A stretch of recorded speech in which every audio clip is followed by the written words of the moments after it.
But I will say, Robin Williams performing Blame Canada at the Oscars, still one of my favorite memories of him. Rest in peace. Yes. But I remember hearing some people being very, very offended about that, saying that it was an insult to Canada. When it's Robin Williams, he's not trying to insult Canada or anybody. He gives everybody the grief. No, I always thought that was half the fun of him, was just poking fun at everyone. Yep. I just liked the song, right? Because like the song was so crazy over the top. It was just like my parents were like, my family used to watch the Oscars as a family, which is weird. But, my parents were just like horribly offended by this. And I'm just like silently snickering to myself. I'm just like, oh, this is hilarious. This is great. I love this. And the whole point of the whole movie was not so much that Canada was at fault for putting out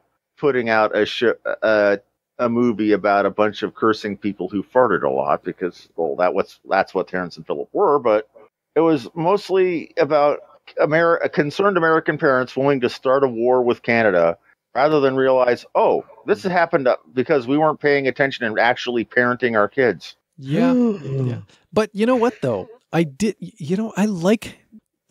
Me watching that as a Canadian, I got that part of it. But then I also looked at like the Terrence and Phillip stuff, and I'm just like, a lot of the stuff that we produce, like a lot of the CanCon, which, by the way, for those tuning in and have no idea what the hell CanCon is, Canadian content. Okay. So there's actual laws in Canada. Television stations, radio stations, broadcasters, essentially of any stripe, need to have a certain percentage of their content from Canadian sources.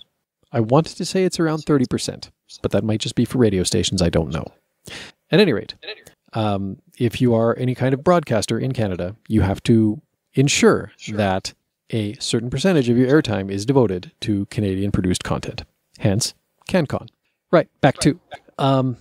this was, like, at the time, there was some controversy in various circles in Canada over the fact that, a lot of the stuff that was getting produced was kind of gross sometimes, kind of risque, more than it needed to be, kind of, all I have to say, Yvonne of the Yukon.